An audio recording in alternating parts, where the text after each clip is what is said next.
Hello, friends. Uncle Marv here with another episode of the IT Business Podcast, the show for IT professionals, system administrators, managed service providers, whoever you are out there. If you support business, this is the show for you. We try to help you run your business better, smarter, and faster. The show is presented by our good friends over at NetAlly, and I'll chat about them a little bit later. Tonight is going to be, shall I say, an interesting show. If you've joined us for the first time, this is the Wednesday live show. This show is a combination of video shows, audio shows. I do shows from conferences. And what you may want to do is subscribe to wherever you're listening. We're live on all the streams, YouTube, LinkedIn, and the Facebook. You can also head over to itbusinesspodcast.com, click on any of those podcatchers, and follow the show anytime you're on the go. Tonight, Tim Golden and his new crew from, how do I really want to say this? Compliance Risk is a very good company, and if you don't know them, you need to know them. But Tim Golden has a new set of cohorts, and we're going to introduce them tonight. If you're here wanting to know how things have been since Hurricane Milton last week, well, it's been good. We did not get hit by the storm, in a sense. Remember, we're in South Florida. I know that some of you don't believe that anything below Orlando exists, except for Miami Beach, because you guys want to go there. But South Florida was, for the most part, spared, except for Port St. Lucie, where we had the most tornadoes hit ever in a day in the United States as a result of this hurricane. I did shows last week that were kind of a prelude to the hurricane as it came upon shore, and we talked to some people on the other side, and they are all doing well, although I haven't heard from Rayanne, but I did see on the Facebook that she is home with power, and she had to throw out all of her food in the fridge, but everybody is doing well. We're still basically waiting to hear from some people up in North Carolina that had to deal with Hurricane Helene. That was a bad storm. There are still about 600,000 people in Florida without power. I don't know how many in Carolina. So that is our update on the storms. I'm sure you guys have seen the news and been paying close attention to that. But for those that reached out to me, asked how we were down here, the wife and I were fine. We went to work every day. That's how bad it was. So joy there. There's some other news. I will start by saying next week there will not be a live show. I will be in St. Petersburg at the ASCII Edge event, and that is the last ASCII event of the year, and known as the ASCII Cup. There's going to be a party. There's supposed to be a dress-up thing. I ain't doing it, but I will be there next Wednesday and Thursday, so that's where I will be. I will be doing some interviews there, so you will get podcasts next week. In fact, you'll be getting lots of podcasts over the next 3 weeks. ASCII Edge, DattoCon, IT Nation. It's going to be a whirlwind of a tour. So let us skip the rest of the news and get right to the folks. And I think I messed up the name of this. The company, they went through a change last year. They went through a bunch of changes. And the name is actually Compliance Scorecard. And who's in the chat? What was that? Oh, hello, LinkedIn user. Holla. Sounds good. Thank you for joining. And let's go ahead and get started. I'm going to bring out the folks from Compliance Scorecard, Tim, and he is going to introduce his new buddies over there, Desiree and Austen. Tim, how you doing? And you're muted. Unmute yourself. I'm just talking away on mute because this is my first time doing this, so I'm a little nervous. I have to make sure. So, welcome. I don't know. Man. You know what to do. I know what to do. Yeah. So first and foremost, I'm glad that you are safe. I'm glad that your family is safe. My heart goes out to all of our friends, families, and colleagues down in Florida. Yeah. All right. I want to fly down there and help, but I'd probably be in the way. So just want to make sure we reach out. Down here. If anybody needs help, it's the people in Asheville, North Carolina. So true. And But yeah, this is how good it is in Florida. Brad Gross isn't even here. He I lives 15, 20 minutes from my office, but he's up in Buffalo, New York. he literally just texted me a picture standing outside Niagara Falls like 20 minutes ago. I'm like, I'm not kidding. Like, jerk. Jerk. But Brad's a great guy. I love Brad. So, right. yeah, lots of new things. I was saying before the show, Desiree and I have known each other for quite a while. She's talked about coming to the show, never did it. And it took her new boss, to say, get on the show. And here you are. I am so happy to be here. I feel like every single time I've ever seen you, I was like, so when are we going to do that? Let's do this. Let's have an idea. I have an idea. Do you have an idea? Let's do an idea. And then we get back home, and clearly it's just taken years and years. And you need to be the right place at the right time with the right things to say. You would have been bored with anything else I had to say. I'm always here. I'm here. I got no problems. You're the one that's always busy. That is true. I don't like to be bored. That is very true.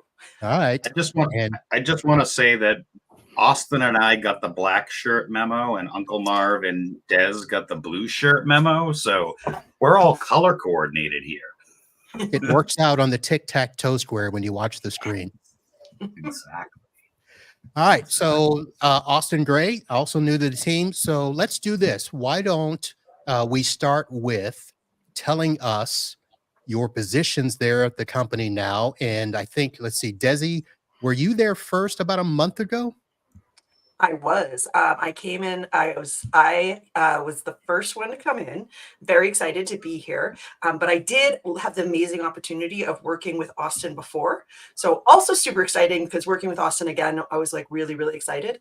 But I came on about 2 months ago. I was looking for a job and super duper excited when Tim approached me and offered me the opportunity. Nice. And what are you doing there? What's the actual position? So my actual position is a senior sales development specialist, and my goal and target is to help MSPs, help them have the risk conversation with their clients. I love security. Anyone who knows me knows the idea that business owners, MSPs, or SMB business owners are the people who spend 80 hours a week working for themselves, so they don't have to work 40 hours a week for somebody else. And that's a lot of time. That's a lot of Christmases and holidays and kids' birthdays and things that you're missing to put that effort into your business. So if we can have a security conversation that can support an industry, I wanted to say.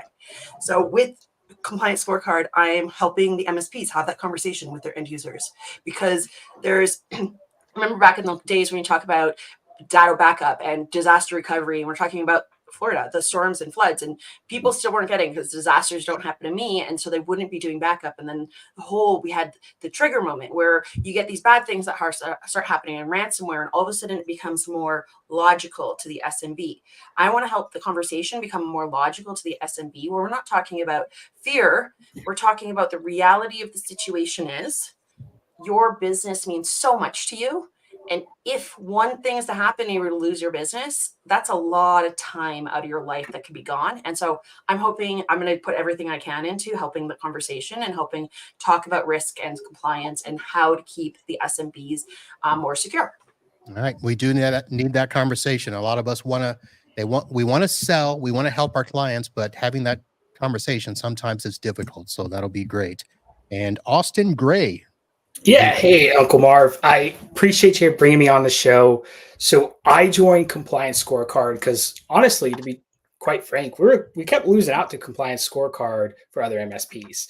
There's really only a couple other solutions out there. And I'm like, well, why are we losing out? Like, what is Compliance Scorecard doing differently? Or what have they figured out that, Austendio hasn't for the channel, right? So I realized what, Tim was doing. I wanted to be a part of the team. Des joined. And that was even more of a reason for me to want to come over, because I loved working with Des when I was over at Austendio. So now my role is full cycle sales. So from the initial meeting all the way to selling the deal, to doing the onboarding, and then helping them have that risk conversation. And ultimately, what a lot of it is when we're having conversations with MSPs, they want to help their clients get compliant, but they also need to become compliant themselves. And that's getting their own house in the order. And that's a lot of the times where they're starting, and then they're helping their downstream clients get compliant, whether that's FTC or it's going to be HIPAA or some other compliance framework out there. Very nice. Very nice. Well, guys, glad you're aboard. Tim, let's do a little bit of a recap because some people, they may not know all that's happened in the past year. So you got rich, you changed the name. Uh, let Didn't everybody get know rich. what's kind of been happening with the compliance scorecard. All right, so I didn't get rich, but we did get an investment from Arnie Bellini and Bellini Capital. We talked about that last time we were on the show, Uncle Marv. We have now brought in a VP of sales to help us in that regards. We have an amazing team with both Austen and Des here. We are, we always talk about the right person in the right seat at the right time, and Des mentioned that earlier with, hey, it is the right time to get you on with Uncle Marv. So all the pieces are coming together, and we're really excited here to kind of build this. As Austen pointed out, there's such a need in the MSP space to understand these things. Marv, we've been talking about it for years. Like, it's not coming. It's here, and it's been here. I mean, look what just happened with the CMMC FAR rule, like just a couple days ago. And so being able to have this amazing team is, I don't know, I'm just like, woohoo, but I'm also like, Right. Yep. So- There's a lot. So let's go back and Go ahead. talk about just simply, because most of the people here probably do know, but what do MSPs need to know about compliance as a service? Because that's probably the misnomer that we have. Well, I'll just subscribe to this. You guys will take care of it, and I don't have to worry about it. So this is why I have Des and Austen, because I tend to geek out on the technical aspect of they need backup, they need training, they need this, they need policies, they need an assessment, geek, tech talk. This is why we have a good team now that can speak on our behalf. Austen or Des? I want to start with education because I know it's the biggest thing that we have to focus on as a company, and it's the biggest thing that I think is going to be the trigger point within the industries and the MSPs. Is compliance can be super scary. The number of times we've been at an events over the last little bit, and I have MSPs who I think are some of the smarter MSPs in the room, where they talk to me and I'm like, you're using words I don't understand, and they're brilliant and they're good to chat. But then they come up and they start talking about compliance and they're saying, every time I have a client who wants to become compliant, I run away, or a prospect, or every time I have a client who needs to be compliant, but they don't wanna, and I don't want to eat the risk. So if they don't want to, and I don't want to eat the risk, how do I keep the security conversation going? And I like to think that compliance is about that educational approach that not necessarily I know compliance is super important, and we talk about HIPAA, we talk about CIS, and we talk about all these things, and that, yes, is where we're going. But there's kind of a middle ground about MSPs where your end users are coming to you and they don't even know what they're talking about, and they're having conversations with you and you're not sure what they're talking about. And then if you look at a baseline MSP, there's not really Trustmark is coming there with CompTIA, which is great. There hasn't been a baseline of cybersecurity within a business. And so I think this compliance conversation not only is so much value because it's talking about security, and it's helping the MSP not just be a seller. Like the SMB might think that they're just trying to sell me another product because you just want another $100 or $2,000 or $5,000. Because let's face it, technology is expensive. Cybersecurity is expensive. So with compliance, you can have that educated approach with the SMB, where first is helping the MSP become more secure because they're basing their security on some sort of framework. And then with the SMB, instead of now going the MSP who goes to their client and says, you need to have password management. How many times do you still talk to people who use password for password? And or 2FA, you need to have 2FA. These are all things that the end user is like, I don't want to. Now we see it a lot better than it used to be, but I think that's the next curve. And I think that compliance with the shifts that you were just talking about, Tim, it's going to be one of those things that it's slow at first. We're going to do a lot of cool things like education cohorts. We're going to really help the MSPs have this conversation. But what also it's going to do is that I don't think anyone on this call would disagree with me if I say that there's going to be a tipping point in the industry and technology where compliance becomes a must-have, and it's a must-have that's going to cost more money if you don't do it than the reverse. There's going to be Okay. fines. Stop right there, because I want to ask this question, because you talked about MSPs having the conversation and clients saying, I don't want it. Mhm. Haven't we got to a place where most MSPs, and I'm asking for a friend, are at the place where a lot of this stuff is just simply included because it has to be? And we can tell our clients, listen, if you want to work with us, you're getting it, period. I am not putting myself or my business in harm's way because you say no. And I'm going to put it on there. And if you choose not to use it, that's on you. But there's a lot of things in place that I will force you to use, whether you want to or not, just because we have to. Now, luckily, I work with a lot of lawyers. They know they need it. They just try to weasel themselves out of it. But that's what I'm doing is, and I spent all day this morning reworking a couple of my billing plans so that I've got my, basic security and my compliance security. So everything that I have to, document and manage for their security requirements, they're going to pay more, but there's only 2 plans. Mhm. You get basic coverage, which still has some basic cybersecurity. You still have to do MFA. You still have to do this. I've still got to do the vulnerability scans. But now, if you want me to document and audit and all that stuff, you want an annual risk, penetration scan, that's where the second plan comes in. So I know I just rambled there, but are we there yet where people are starting to do it, or is this part of your education that you still got to tell techs how to do this? Happy to try. I was wanting to bring you on every one of my sales calls. Can you just come on my sales calls? Can you tell the MSPs this? I'm going to answer your question with a question. Go ahead. Is there an issue, or is there a discussion in the industry where an MSP does those things and another MSP has a fight to the cheapest dollar, and where they're undercut and undercut and undercut?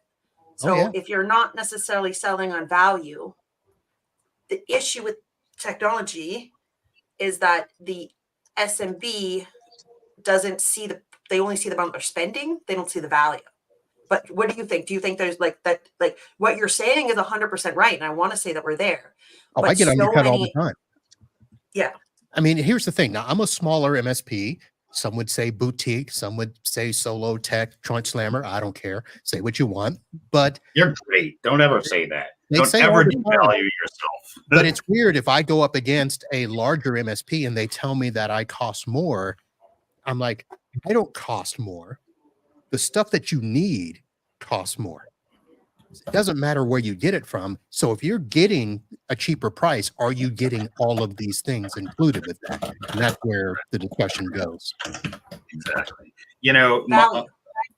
I was going to say value, right? So, Des, you made the comment must have, and we're starting to see it almost daily now in our conversations with our partners and our prospects around, I have a customer that needs insert something. SOC 2, FTC, their customer's customer is asking, but it's just happening, right? Doesn't matter the framework. It is becoming more and more prevalent. However, back to Desiree's point, we as MSPs, I'll put my MSP hat on, have a huge, huge education challenge in front of us for our companies, as our MSP companies and their companies, because the buzzwords get tossed out. Somebody heard it in a BNI meeting, or a board member found a buzzword or a Google article, or attended a conference and said, we need 2 SOCs. I'm sorry, SOC 2. So it is here. We're hearing it all the time.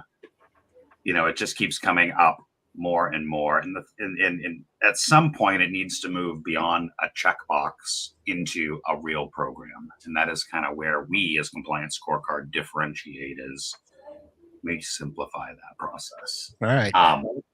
So Yeah. Austen, Des is going to be out front, doing all the HIPAA hurraying and all that stuff. So how are you going to swoop in on the backside and make sure that all of this happens, throughout the full cycle? Yeah, so I think it comes down to like having a good understanding of the MSP and really where they're trying to go. So when we talk about security and compliance, these compliance frameworks, all they are is just like roadmaps. They're frameworks that you adhere to that you can follow. And you have all these controls. The reason you have those controls in place is because you're going to reduce the risk. That's the only reason you're implementing it. If you're implementing a control for no reason, there's no reason on that end to implement something like that. So my end is what I'm doing is I'm really trying to help the MSP implement compliance scorecards so they're successfully getting their house in order, and then they can do the same thing for their downstream customers when they need to become HIPAA compliant, SOC 2 compliant, or any other framework. All right. So Tim, you mentioned the other day, so I had noticed, let's see. Well, these happened before. So explain what happened 2 days ago with the CMMC. Yeah. So, we've been talking about this, well, 2019, 20, I don't even know anymore my dates. We've been talking about this whole idea of CMMC, the rulings, the controls, the who isn't, all of that stuff. And so, it's a process. And it's actually this particular one with 800-171, the DFARS rules, the 32 FAR 10, like these processes that the federal government always moves slow. But in this time, they haven't. I mean, it has been pretty rapid if you think about how long, it took or how short it took to get to where we are today. And where we are today is we have a final ruling.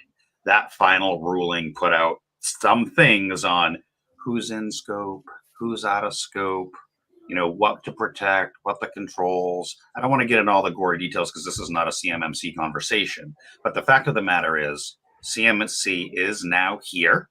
It is now real. It will start showing up in contracts before you know it.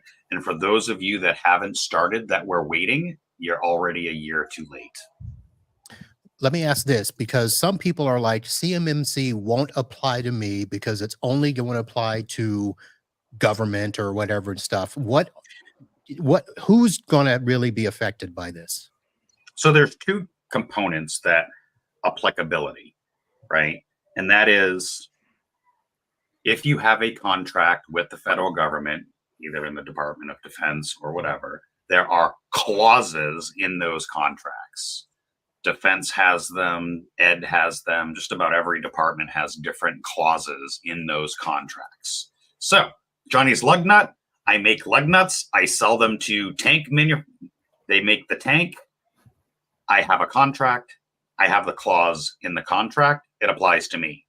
Where the interesting part starts to devolve is I buy my steel from Desiree's steel company. Are they in scope? The steel company buys their liquid, so up and down that chain, and this whole supply chain of that's the waterfall effect or the downstream of the nuance of Raytheon, the Big 10, they're going to push those things downstream to their other levels and then downstream and then downstream. And how deep those levels go, some of that has been defined in the ruling, some of it is not. But the fact of the matter is, if you are anywhere in that supply chain, regardless of whether you have the actual contracted language, it's good business practice. Whether it's CMMC, whether it's CIS, whether it's a mouthful of acronyms of frameworks, it's still good business practice to follow a framework and do a thing and assess yourself and working with an MSP to get assessed. Des, I know you're shaking your head like the puppy in the back of a car, but are you shaking because you're just simply agreeing, or do you have something to add? No, I'm really excited so many different times. And then remembering that I'm supposed to be polite and not interrupt people. And this isn't just my show. There's other people in the audience. Weird. I said two things that Tim said that I just really wanted to highlight because Tim, you're awesome. You can go really deep and we can talk about the in-depths of the in and outs. And I am not that person. I'm super smart, but I'm not the type of person. I have not been following compliance for 20 years. I don't think I've been really working in a serious business. Nor do you want to. But when you first started talking, you said it's with CMMC, if they are doing it now, they're a year too late.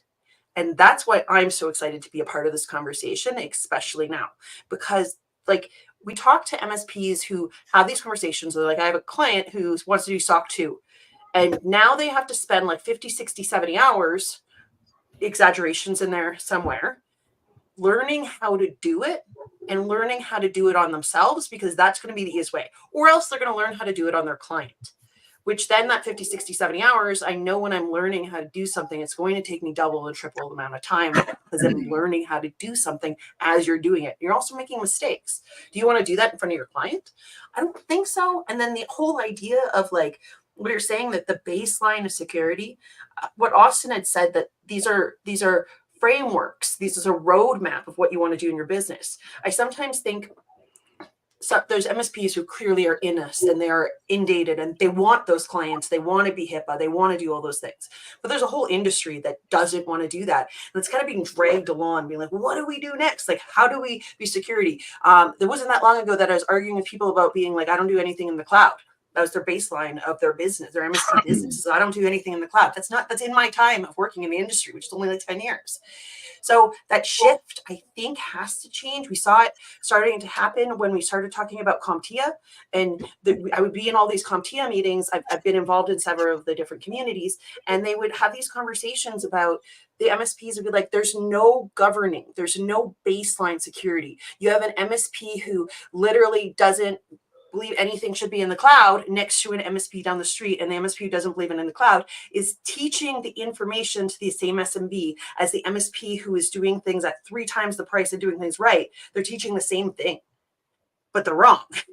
And so I'm super excited for being able to have this conversation. And I think that compliance is just, it's like insurance. It's just forcing us to have it sooner. But like Austen was saying, it's only a roadmap. You can pick a different roadmap. If you pick a client that you have to fit in, that's one thing.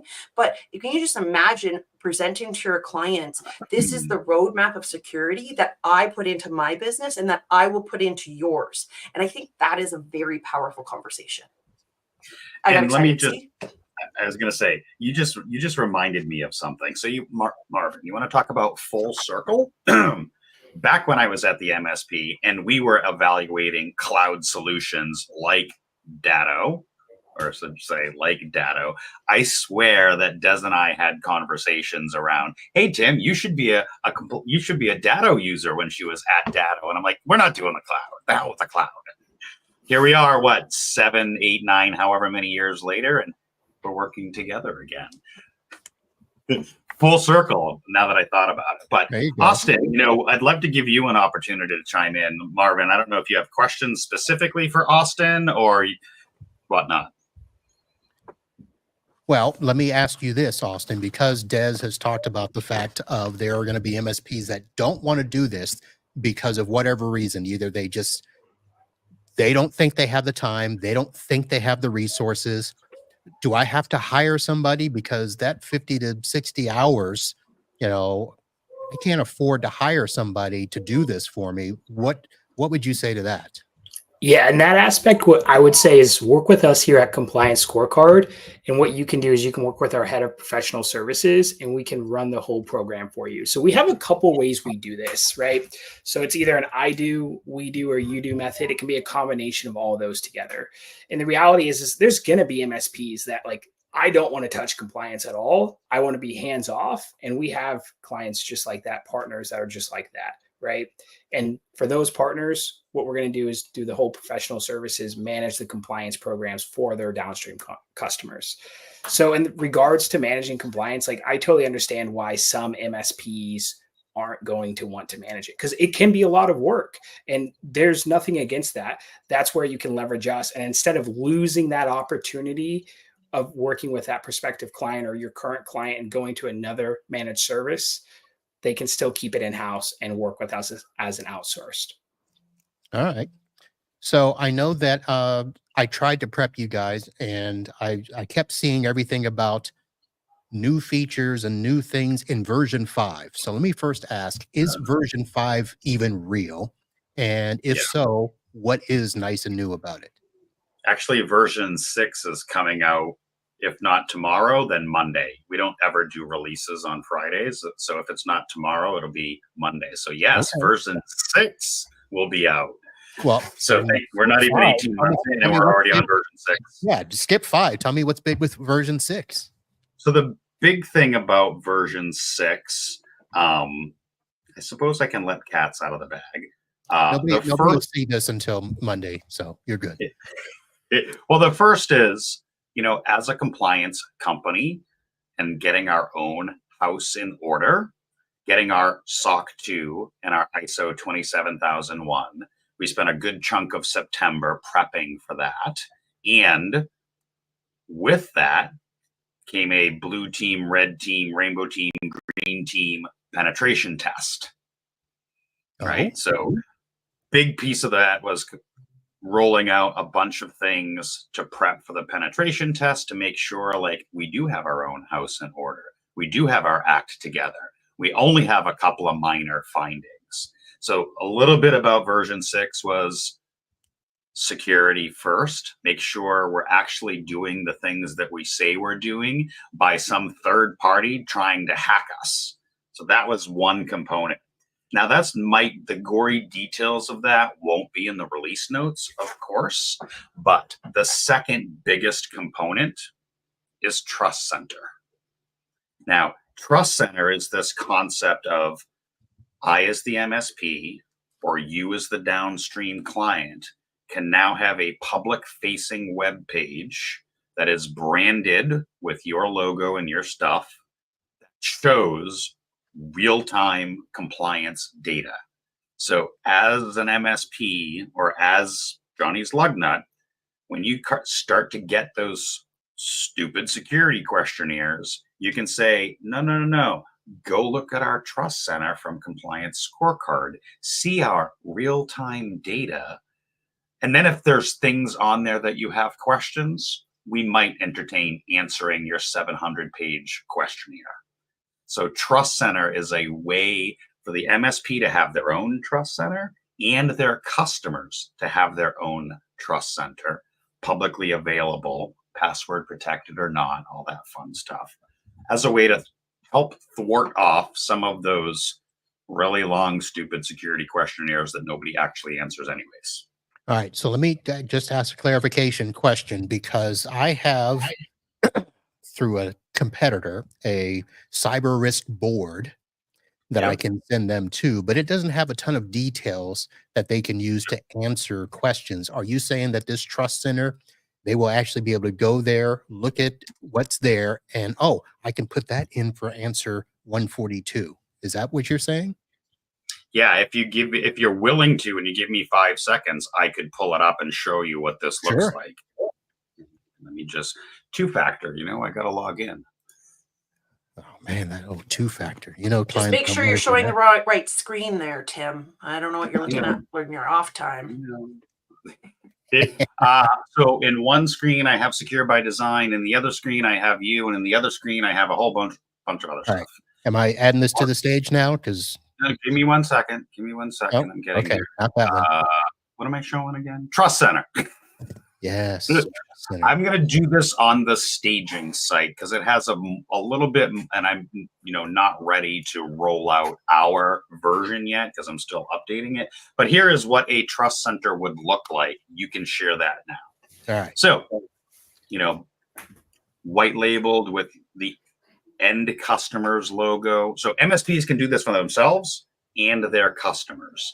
A little introductory paragraph, some points of contact, what frameworks they are working towards, real-time data on where they are on various frameworks, knowledge base that's sortable, searchable. You can tell this is all fictitious data, but you get the idea.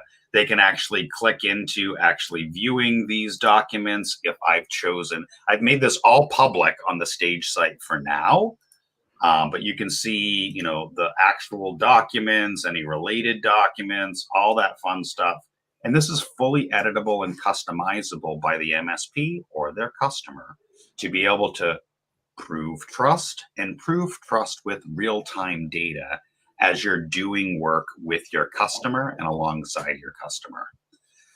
There's a lot of trust centers that, platforms put out. You just mentioned yours. We like to think ours is a little better because it's actually real-time data and we can't lie.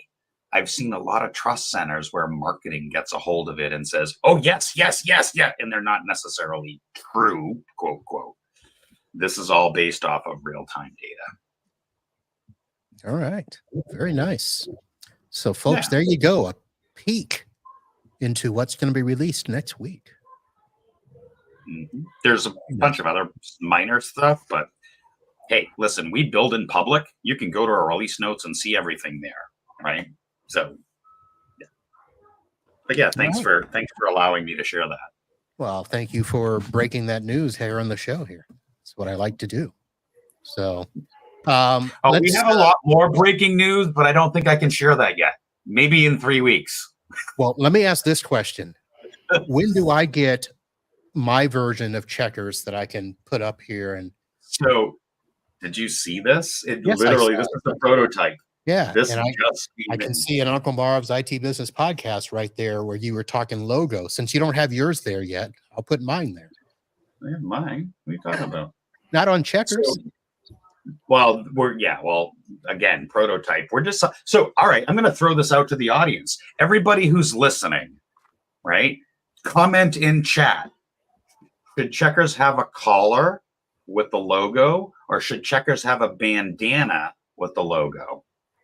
All right. So give us your vote. Comment in chat. A collar with the logo, or a bandana, or a tattoo. Or a tattoo. Oh yeah, we got to do the little tattoo over here. But is the bandana going to be removable? That's what I said. I think so. Yeah. I worry about the collar and we have grandbabies, choking hazard. All right. So let me set this, because there are people that kind of turn it on and listen but don't watch. They might be ironing, they might be doing something else, but we already have let's see, Brad Gross has already put a comment in there. Collar, bandana can fall off. Yeah, that's a good idea. I'm going to just put this from a marketing perspective. Tom, what is the value of the product? Are you doing it for branding? And if it's branding, what Brad is saying is right. If you can take off the branding, where is your value if that's what you're doing it for? Yeah, it needs to be something that cannot be removed. So Checkers is your compliance companion. So yes, it's a branding. And who doesn't love a stuffed animal? I mean, I've got Cloudy behind me. I don't know if you can see Cloudy behind me. I've got them all up there. Whoa, sorry, my stupid camera. Well, I'm working on something. I need to get all the animals up here. So I want to redo my backstage here and have all the animals. And Tim is almost gone. embarrassed. No, I'm fixing my stupid camera. But I have all of the teddy bears. You have all the teddy bears up there? All the bears. All the teddy bears. It's almost embarrassing. I unpacked the box that you have in your life that you've had since you were a kid, and then your parents sent you away with. We're like, get the stuff out of my house. Quick, before I bring Tim back on, what's something that he's embarrassed you guys, or what has he done since you guys have started that you're like, oh, Tim, please don't do that again? I don't know. I know what's been embarrassing for him is if you ask him about the Vegas trip. Oh no! So look here. Maureen is actually Maureen agrees. Here. Shouldn't be able to take off the logo. There we go. I'm for the collar. I'm for the collar. Now that we've got the wife on, let's bring Tim back. Don't ask me about the Vegas trip. Maureen already knows. There's nothing to be told here. Well, let's do this. Let me take a quick moment and thank my sponsors, and that way you don't have to worry about talking about the Vegas trip. So let me do this real quick. You guys can stay on. Just try not to interrupt me too much here. But the IT Business Podcast, as I said, is presented by NetAlly. They are your number one ally when it comes to network testing and analysis. So whether you're deploying managing or troubleshooting complex wired and wireless networks, NetAlly has the tools to get the job done right. I have a go bag with everything from the Link Sprinter to the Etherscope to the Cyberscope. And I use one of those just about every day, every trip. And if you saw me drinking from my mug, Super Ops is the sponsor that is our mug sponsor and our Florida Man sponsor. Streamline your operations with Super Ops, the all-in-one platform for service desk invoicing, project management, and then TrueGrid is your secure remote access to your Windows desktops and apps, and it eliminates firewall exposure and internet latency. So Marv, yes, you mentioned your mug. Are you a Yeah. are you a Yeti person? Yes, I am. Checkers, Yetis. Oh, is that going to be part of the swag rotation? Maybe I gotta fix the stupid camera again. Maybe I bought a couple personally, and so I'm trying to figure out the best way to deal with those. They are terribly expensive. I will just say that. Yes, But they are. I am a Yeti snob. It's Yeti or nothing. Oh. So when I saw that Yeti came out with Compliance Scorecard Blue, I had to buy a couple. Of course. Des was fortunate enough to get one. Austen will eventually get one. Maureen has one, but I only have a handful. So I need a Checkers and a Compliance Scorecard Yeti. Maybe. Are you going to be at any of the events coming up? ASCII, IT Nation, Datto? Pack one for me. Checkers won't be ready for a couple of months. We have to place the order, so that takes a while, when they them all. So, but I'm sure we'll be at a show at some point where we will see each other and we will work out best swag of the year, Checkers. Because I know you do that. You got to get them in early enough to get some votes. So here we go. Well, I'm going to bring sourdough bread for your best swag of the year and see how that wins. Excuse me. There you go. You might have to bring it to my booth. I don't know if they'll let me in the vendor hall to come get it. We will figure that out. It wouldn't be the first time I've walked around an entire conference handing out pieces of homemade sourdough bread. Yeah, and that's not creepy at all, Des. You know that people don't take candy from a stranger. Don't take bread from Desi. Every single person was happy, mostly. Maybe until the next day, but whatever. That's not my fault. It's only not creepy when Des does it, but if I was to do it, I'm sure it would be very creepy. Yeah. All right, let me ask this one thing before we get off base here. We had talked about the fact that you guys just did last month a compliance scorecard signing of the Cybersecurity Infrastructure Security Agency, CISA, Secure by Design pledge. Can you quickly chat about that? Yeah, sure. I'm sharing that over there, right? So the Secure by Design pledge has some pledge goals around MFA and passwords and so on and so on and so forth. Now, this isn't like a requirement, but this ties back into our drinking our own champagne, eating our own dog food, and working through that. So we have committed as Compliance Scorecard to the pledge by working through the 6 principles that are part of the design pledge and ensuring, like, 2-factor. I'll just pick on that for a second. There are so many apps that either don't offer it or it's an upcharge. When we built Compliance Scorecard from the start, it was multi-factor all the way. In fact, it was FIDO keys in the beginning that I had to reduce a little because at that point in time, nobody even knew what a FIDO key was. A little too secure. Yeah, I had to dumb it down. So we had looked at all 6 of the principles and kind of determined what is our goal, what is our commitment, and how are we measuring that progress along the way, right? And so, we do a lot of work in the community with CompTIA. We talk to CISA a lot. And so we just decided, hey, we're doing some of this stuff, but we want to make that commitment to our MSPs and to your customers that we take this stuff seriously, that we eat our own dog bones or wag our own tails and do this stuff internally.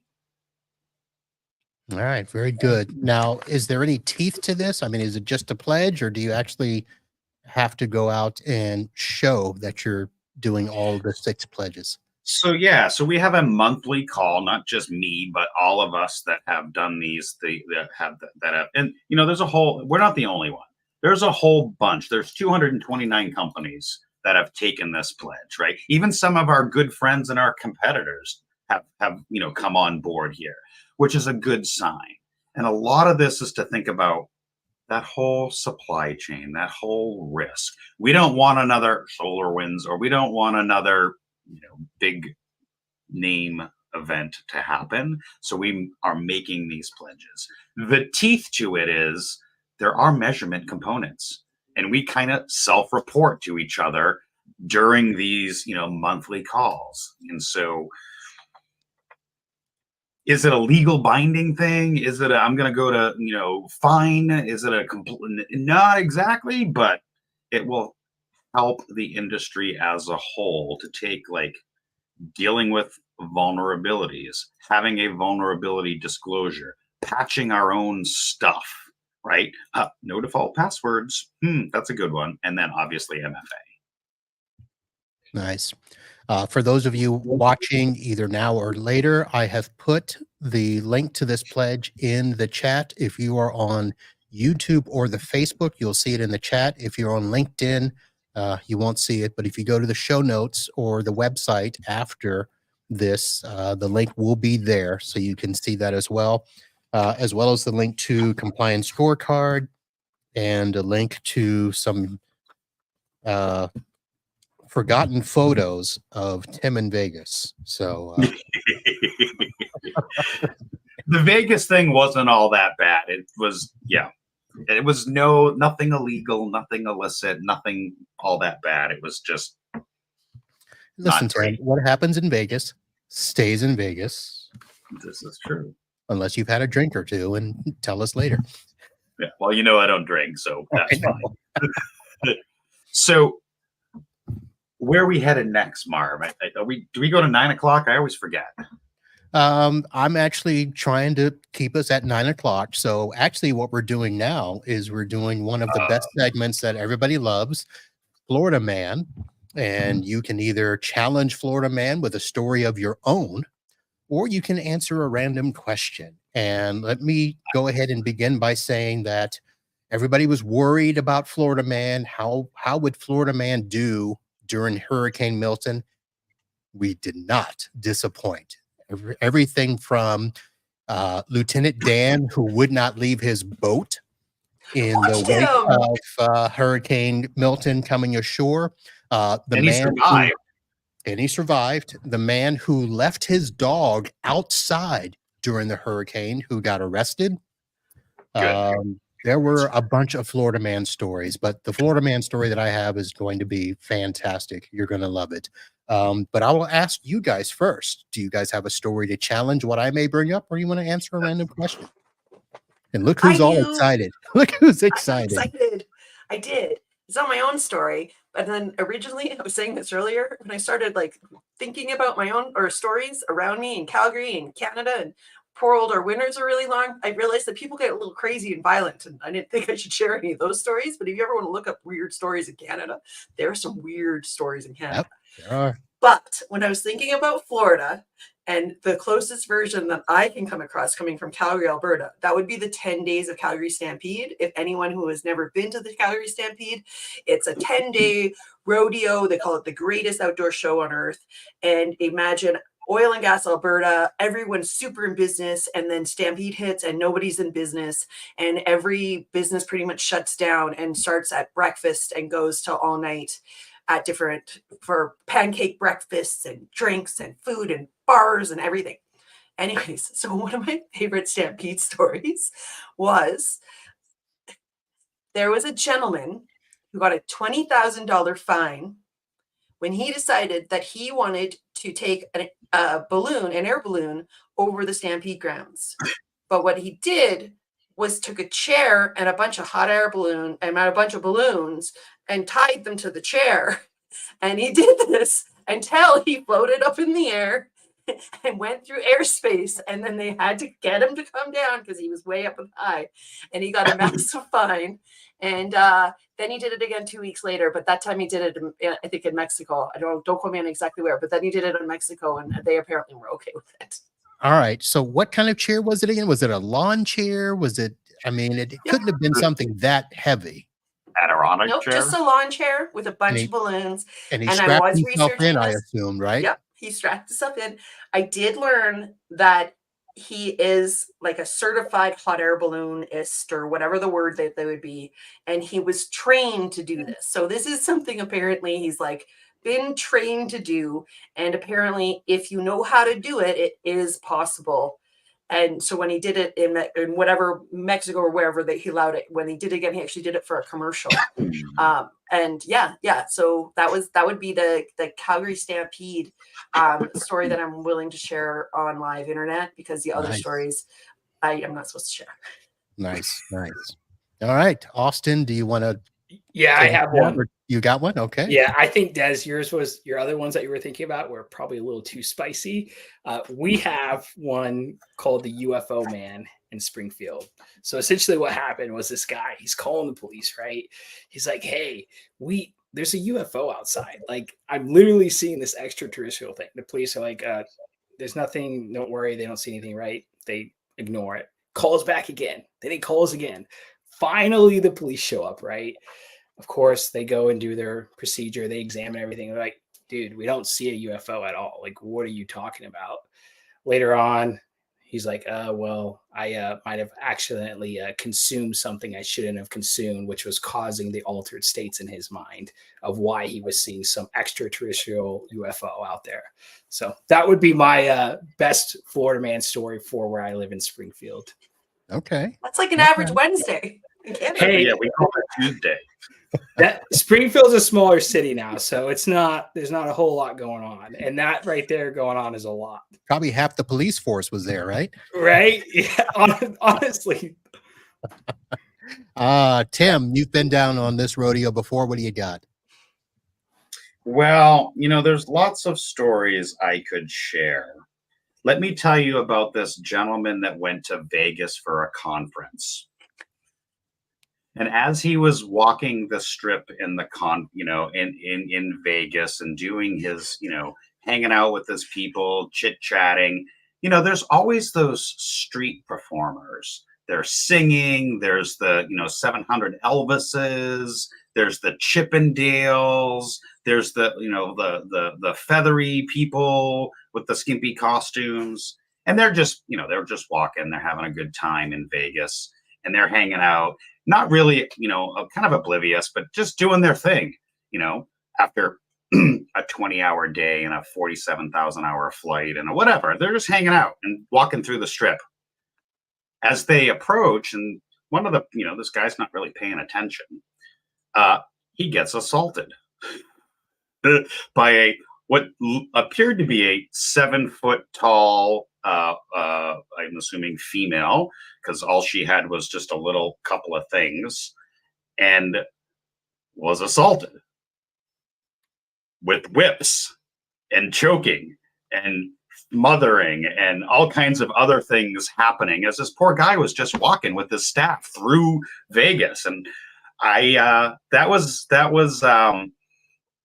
wasn't a New Hampshire story, but it was a friend that I heard about this story happening in Vegas at some conference recently. And wasn't one of the feathery people? Oh yeah, like as I understood it, there's probably more material in Checker's bandana than they had in their entire outfit. Okay, but it was a friend. Gotcha. That was assaulted and choked and smothered. And just so you know that people are watching, there is a big no in the chat as you started. Why Maureen wouldn't want you to tell that random story of that random person and that random trip that we were on. That's weird. Listen, hey, the guy's got nothing to hide. Like, he's transparent. He actually wears his heart on his sleeve. All right. All right. So I don't know if that compares to a Florida story, but Yeah. it was definitely a Vegas story that I've heard. All right. Well, let me tell you about this story that happened just yesterday. This is how current these Florida man stories are. And this happened in Port St. Lucie, which, again, the place where all the hurricanes, all the tornadoes hit during the hurricane. Port St. Lucie is about an hour and 20 minutes north of me. I have a client there. And police responded to reports of an explosion and smoke in Port St. Lucie. And when they arrived on scene, they encountered 39-year-old Joseph Morton wielding a handheld flamethrower. Now, since you guys probably are like, we don't believe you. Well, let me show you some video here. Let's go back. Come on. Yeah, so there is a police body cam of the incident. And yes, he is wielding a flamethrower. Officers asked him to give it up. He refused to drop the device when ordered and pointed it at the officers. They showed restraint, opting for non-lethal methods. And one officer was able to get close enough to disarm him. After retreating into his home and then reemerging, he was tased by police. So he now faces charges of aggravated assault with a deadly weapon against law enforcement officers. And just in case you're wondering, owning a flamethrower is legal in Florida, as it is in most of the United States. However, using it as a threatening weapon is not legal. So that is what he is being charged with. Let's see here. Are you sure he wasn't just trying to thwart off all those roaches and stuff and gators that Florida has? Well, let me do this, because I did not play the audio because I thought there was music, but if you could hear the audio, can I do this here? Should we like mimic what he's saying? Like, hey, dude, check out my new thing. What the F are you doing? It's an effing flamethrower. And he's like, I can effing light anything in my yard that I want. Yeah, that's all there. So I'll have the link to that viral video so you can hear for yourself everything that was being said, and you can watch him being tased in his doorway. So let me ask you, how does electric tasers that could cause a spark work well with a flamethrower? Well, if you watch the video, they got the flamethrower first. Because I could see things going sideways even more so in Florida in that whole scenario. Yeah, this sounds like something that should have happened during 4th of July, where he was using the flamethrower to light his own fireworks. So. I did just see Ted Roller shared when I posted online trying to find a story, and Ted Roller shared a Florida story with me that I thought was just fun. Apparently, after the hurricane, there were some people riding their lawnmowers and fishing. Yes. I love that. I was like, this is amazing. That sounds like a perfect way to spend your time. Yeah. There was a Tampa man that actually was in his own house in a canoe paddling and was showing, streaming his story to the news. I saw that too. Yep. You and me were on watching like online content together. We should have had popcorn and just chat with each other. What's funny is I was fascinated. Even if I get links sent to me all the time, and I have to, during those storms, I'm on storm watch. So I'm watching all the channels and seeing all of this stuff. There was a lot of crap going on. There is. Yeah, people are crazy. Yep. All right. But God is good. Beer is great. And people are crazy. Oh, sorry, Des doesn't like cowboy music. But you like banjo music. I do. I love a good banjo. If I could play music there's so many weird things about me. I have never said that about you. Gotta spend more time together. I got you. I've called you interesting. Bless her heart. So I'm going to play the timekeeper because Des does this to me all the time when we're in conversations with prospects, and I'm 45 minutes into geeking out into a 10-minute conversation I'm supposed to be having. It is 9:01. Trying to be cognizant. Is your bedtime? No, but I did ask a few minutes ago, what does the timeline look like? Because Des has talked. This is about right. I just felt I wanted to give you guys some breathing room. Austin has sat here all night, barely getting a word in edgewise, and I know why. Him and Desi are here. So, Austin, let me do this. Let me give you the floor. I'm actually going to mute the two of them, and I will let you. I will let you have the last word. Anything you want to say, Compliance Scorecard, Florida Man, Springfield, take us home. Yeah, I got you. So if you need help with risk and compliance, come to Compliance Scorecard, reach out to us. We are the resource for you guys to help out with your MSP. Signing off. Boom. That's how you do it. I want to say thank you to Austen. Thank you to Desiree. Thank you to Tim Golding. I will have the links in the show notes. That is going to do it for this episode of the IT Business Podcast. Check the website. Sign up on your favorite podcatcher. Remember, no live show next week, but there are always going to be podcasts out there. I will see you either in St. Petersburg or Miami or Orlando if you are attending any one of those. So that's going to do it. We'll see you next time. And until then, holla.